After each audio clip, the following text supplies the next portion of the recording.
수술하신 환자분들 그동안 왜 이렇게 고민했나 그게 좀 아쉽다라고 말씀하시는 분들이 꽤 있어요. 너무 무섭고 부작용이 생기진 않을지 걱정이 됐었는데 막상 수술을 잘 받고 나니까 좀 빨리 할 걸 그랬다 라는 말씀을 하시는 분들이 많거든요.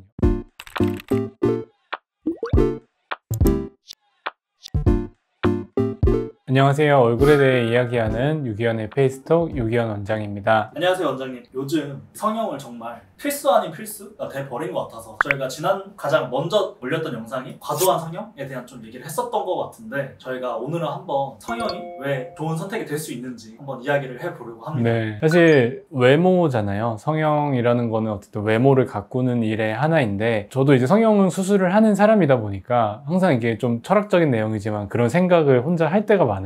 왜 우리는 예뻐지려고 하고 잘생겨지려고 하고 그런 욕구들이 있고 욕망들이 있는지를 생각해 보는데 결론적인 거는 사람의 본능적인 부분이라고 생각을 하거든요. 어쩔 수 없이 우리가 갖고 태어나는 부분들의 일종이라고 생각이 들어요. 뭐 사실 옷을 사도 기왕이면 내 눈에 예쁜 걸 사려고 하고 내가 좋아하는 스타일의 예뻐 보이는 물건들로 환경을 만들어 놓고 싶은 마음들이 있잖아요. 근데 사실 그거는 엄연히 따져보면 사람만의 일이 아니고요. 다큐멘터리 같은 거 보면은 우리 몸을 치장하는 것 같은 행위를 하는 동물들도 있거든요. 본인의 둥지를 반짝이는 걸로 꾸미거나 본인의 몸을 해초나 꽃 같은 걸로 꾸며서 어쨌든 그런 자신을 드러내는 행위들을 하는 동물들이 있어요. 그래서 어떻게 보면 모든 생명체의 기본적인 반응 아닐까 싶은 생각을 하고 있습니다. 그런데 사실 저희가 첫 번째 영상에서 너무 과도하고 기능을 망치는 성형에 대해 조금 동기해야 된다 원장님 이런 말씀 해주셨는데 제가 옛날에 재밌게 봤던 책이 하나 있거든요. 비너스의 유혹이라는 책인데 성형외과와 성형수술의 역사에 관한 책이에요. 근데 거기를 보면 이미 기원전 시대부터 성형을 해왔다라는 역사적인 자료들이 발견된 이야기들이 나와요.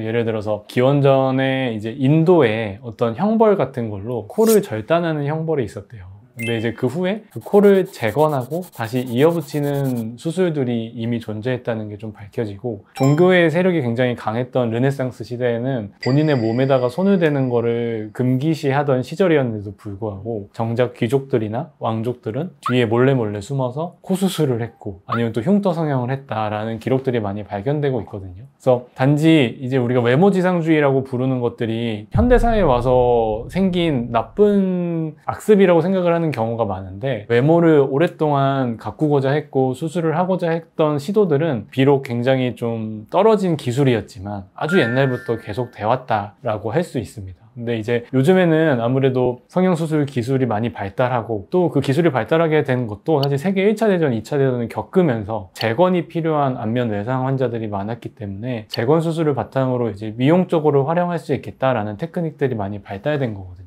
그러다 보니까 이런 기술들이 나아지면서 조금 더 문제없고 안전한 수술들을 할 수 있고 그런 기술의 발달은 현재까지도 계속 되고 있는 거죠. 근데 아무래도 그 중심에 사실 우리나라가 있기는 해요. 우리나라가 여러 가지 사회적인 환경이라든지 기술 발달 이런 것들이 전 세계 어느 나라보다 많이 진행되어 있는 나라이고 또 이 강남에 모여있는 여러 성형외과들의 이제 경쟁이나 이런 걸로 인해서 이제 가격 또한 다른 나라에 비해서 뭐 10분의 1에서 5분의 1까지 저렴한 편이다 보니까 이게 계속적인 성형수술의 순환 구조를 만들었다고 볼 수가 있어요. 그래서 그 어느 나라보다 훨씬 더 안전하고 오래 갈 수 있는 수술을 할 수 있는 상황이 된 거죠. 전 세계적으로 한국의 어떤 뷰티 이런 거에 사실 너무 많이 관심 갖고 있고 성형수술에 대해서도 한국이 의료 강화도 정말 많이 늘고 있잖아요. 그래서 성형수술 전 세계에서 가장 잘하고 가장 저렴하게 할 수 있는 나라가 한국이 아닐까. 저도 이제 한국 어쨌든 강남에서 성형수술을 하는 한국 성형외과 의사로서 이런 발전이 왜 여기서 이렇게 생겼나를 많이 생각을 해보는데 결국에는 이 사회 특성인 것 같기는 해요. 이게 다른 나라들보다 덜 개인적이잖아요.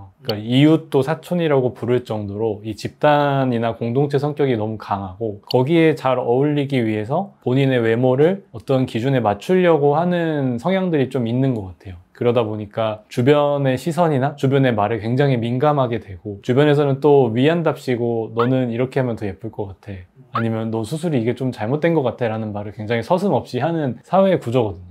그러다 보니까 아무래도 외모에 대한 강박이나 어떠한 특별한 유행이나 기준을 따라가야 된다는 생각들이 굉장히 많으신 사회이고 앞서 말씀드린 것처럼 의학기술이 발달되고 의료의 접근성이 좋은 환경에서 수요가 많고 수요에 따라 또 기술도 경험이 쌓이면서 한국 의사들이 훨씬 더 많이 늘어나게 되면서 특히 유난히 우리나라에서 그런 활성이 된 것 같고요. 말씀하신 것처럼 또 이제 한류나 케이팝 이런 것들이 화제가 되면서 요즘 어린 친구들의 기준은 본인의 외모를 이제 연예인과 비교를 하거든요. 아이돌이 될 수 있나 없나 라고 생각하는 정말 어린 친구들도 많고, 어쨌든 세계적으로 보여지고 우상으로 삼는 실제로 이제 아이돌들의 얼굴들을 많이 보기 때문에 이런 문화 발달과 더불어서 조금 더 가속화되고 전 세계에 어쨌든 미용과 뷰티의 중심이 되는 현상이 생기고 있는 것 같다는 생각입니다. 그럼 원장님 또 14년차 성형외과 의사로서 사람들이 외모 지상주의적인 부분들, 그러니까 원장님 또 사람을 만날 때 이런 외형적인 걸 보고 좀 많이 판단을 하시는 편이신가요? 사실 외모만 중요하다는 아니긴 한데, 외모가 중요하고 사람들이 외모로 판단하게 되는 거는 어쩔 수 없는 일이에요. 그러니까 아무리 우리가 외모가 전부가 아니다, 내면을 볼 수 있어야 된다라고 이야기하고 우리가 생각을 하지만 외모에 좌지우지할 수밖에 없는 게 사람 본성이거든요. 눈에 보여지는 거, 저 사람의 인상이나 옷차림, 아니면 청결도, 이런 것들을 보고 이 사람이 평소에 어떠한 생각을 갖고 어떠한 삶을 살아가는지, 어떠한 노력을 하면서 살아가는 사람들인지를 내가 생각하지 않아도 느낄 수 있는 부분이기 때문에 외모가 중요하지 않다고 말할 수는 없습니다. 요새 되게 많이 유행하는 말이지, 관상은 과학이다라는 말을 많이 하잖아요. 저도 굉장히 많이 공감을 하는 게, 세월이 많이 지나면 내가 생각하고 내가 표현하고 내가 말하는 대로 얼굴은 변하게 되어 있거든요. 그래서 그런 것들이 이제 얼굴에 묻어나서 어떤 사람들은 굉장히 고급스럽고 세련된 느낌을 주는 반면에, 이건 이제 이목구비가 크냐 예쁘냐의 문제가 아니고요. 그 사람이 풍기는 얼굴에서의 느낌은 결국에 내면에서 나오는 게 맞기 때문에 어떠한 천편일률적인 모양으로 이목구비를 바꿔야 된다는 얘기는 아니고, 나한테서 풍겨 나오는 그 느낌을 더 잘 표현할 수 있는 나의 단점을 극복하는 부분들은 필요할 수 있는 부분이라고 생각합니다. 그래서 사실 저도 이제 원장님 성형 수술의 어떤 애프터를 보면서 원장님이 정말 갖고 있는 사람의 분위기를 잘 살려서 수술을 잘 해주시는구나, 이런 걸 많이 느끼는데, 14년차 성형외과 의사로서 어떤 자신의 어떤 아름다움을 더 강화할 수 있는, 살릴 수 있는 이런 성형에 대한 어떤 방법론, 이런 생각이 있으실까요? 사실 너무 달라요. 사람이 얼굴이 다 다르고 부족한 부분이 있고 개선하면 좋아질 부분이 얼굴마다 다 너무 다르기 때문에 어떤 수술을 하면 무조건 지금보다 예뻐진다라고 똑같이 진단을 할 수는 없거든요. 근데 상담을 하다 보면 상상을 했을 때 안 하는 게 낫겠다 싶은 분들도 있거든요. 그러니까 무조건 이제 나는 눈이 커지고 싶어서 쌍꺼풀 수술을 하러 왔는데, 실제로 제가 라인을 잡아보거나 보여드렸을 때 이분한테 긍정적인 효과가 있지 않을 수도 있겠다라고 하는 부분은 비추천을 하는 경우도 있어요. 사실 상담을 하는 성형외과 의사 입장에서도 정말 많은 사람들을 상담을 해왔고 상담을 하고 있다 보니까 정말 다양한 직종, 다양한 연령대, 다양한 국가의 사람들을 만나게 되면 이 사람이 갖고 있는 그 분위기나 느낌을 굉장히 많이 느끼면서 상담을 하게 되는데, 본인이 느끼기에 아쉬운 부분이 있고 제가 봤을 때 아쉬운 부분이 있고, 그게 일치가 되면 저도 이제 수술을 많이 추천을 하는 편인데, 꼭 우리가 생각하는 유행하는 그 모양을 따라야 될 필요는 없어요. 그러니까 저도 봤을 때 이 부분이 우리가 교과서적으로 생각하는 예쁜 모양이나 아름다운 모양은 아니지만 이분이 갖고 있는 느낌과 이미지에서 어울린다고 생각하면 과감하게 그냥 놔두라고 하는 경우도 있고요. 이 부분을 살리고 여기만 살짝 교정해서 아쉬운 부분을 좀 개선하면 어쨌든 본인의 컴플렉스나 본인의 외모에 대한 만족도가 증가하는 부분이나 이런 것들이 해결이 되기 때문에, 접근 방식을 하나의 어떤 획일적인 기준으로 두는 게 아니라 여러 가지 환자의 고민이라든지 실제 얼굴에서 우리가 개성이나 매력적으로 가져갈 수 있는 부분을 좀 살리면서 제안을 드리는 편입니다. 그럼 원장님 혹시 직업이라든지 그런 것들도 고려하셔서 조금 더 가이드를 주시는 편이신가요? 그럼요. 이제 뭔가 카메라에 나서야 되는 그런 분들이 성형 상담 많이 찾아오시고 수술도 많이 하시잖아요. 공연을 하거나 연예인 준비를 하시는 분들, 이런 분들은 아무래도 조금 더 입체감이 있고 또렷한 느낌을 주는 게 좋고요. 나이가 조금 있으신 분들 중에 회사에서 요직을 맡고 계시거나 가끔 이제 목사님이나 이런 종교인 분들도 있거든요. 그런 분들은 이제 좀 자연스러운 느낌들을 추구하고 좀 부드러운 인상을 가져야 되는 경우들이 많기 때문에 그런 분들을 좀 고려해서 수술을 계획을 해야 됩니다. 그럼 사실 원장님, 많은 분들이 또 이런 고민 하실 것 같아요. 나는 성형은 너무 무섭고 시술이나 홈케어로 관리하면 되는 거 아니야? 근데 원장님이 사실 성형외과 의사로서 이런 분들은 그냥 성형으로 한 번에 끝내는 게 더 좋다, 이런 분들이 있을까요? 그 마음을 이해 못하는 거는 아니긴 하거든요. 저도 수술을 받는다고 생각하면 당연히 좀 수술이 아닌 다른 방법으로 모든 거를 해결해보고 싶은 생각이 들 것 같아요. 그러니까 뭔가 관리라든지 집에서 하는 홈케어 장비라든지 뭐 마사지가 될 수도 있겠고 그런 여러 가지를 좀 시도를 해볼 것 같은데 이게 그냥 관리 차원에서 할 수 있는 수준이면 괜찮은데 반복적인 필러 시술이라든지 아니면 실이라든지 이런 걸 코에 삽입하거나 이런 시술들은 그냥 효과가 없어지고 나서 원래대로 돌아가는 시술이면 괜찮은데 그것보다 더 안 좋은 악화된 상황을 만들어 놓기 때문에 결국에 수술을 추후에 하게 됐을 때도 결과에 영향을 미치거나 수술 과정에 어려움을 좀 끼치기도 하거든요. 그래서 무분별한 시술을 효과가 없는데 지속하는 거는 사실 도움이 되지는 않아요. 그래서 시술 상담을 받으시면서 수술 상담도 좀 받아보시는 게 좋아요. 어느 정도까지는 시술을 좀 해보다가 나는 시술을 했을 때 효과가 있을 때 그 모습이 마음에 드는데 이거를 수술로 구현하거나 아니면 그것보다 조금 더 나은 방식으로 오래 가져갈 수 있는 결과를 이제는 가졌으면 좋겠다 라고 생각을 하면 그때 이제 수술 쪽으로 하면 만족도가 많이 높아지죠. 그래서 사실 저는 원장님 어머님 수술 해주신 거 보고서도 리프팅 레이저를 10번, 20번, 100번 하는 것보다 차라리 눈밑 거상이라든지 이런 거 통해서 살짝만 교정을 해줘도 드라마틱하게 정말 좋아지는 걸 보고 나서 성형에 오히려 가성비겠다 이런 생각이 들었거든요. 맞아요. 이게 사실 시술이나 레이저나 장비라든지 이런 것들을 계속 반복하는 것도 덜 힘들고 회복이 빠르고 이런 건 좋지만 사실 가격이 낮지는 않잖아요. 근데 앞서 말씀드린 것처럼 요즘에는 성형 수술 가격 자체가 물론 비싼 돈이긴 하지만 과거에 비해서 또 타 국가에 비해서 많이 낮아져 있는 거는 사실이라 사실 여러 번 반복하는 거를 생각하면 수술을 해서 뭐 5년, 10년 이상 이렇게 지속할 수 있는 수술들을 하는 게 사실 조금 더 경제적이라고 볼 수도 있는 부분이 있어요.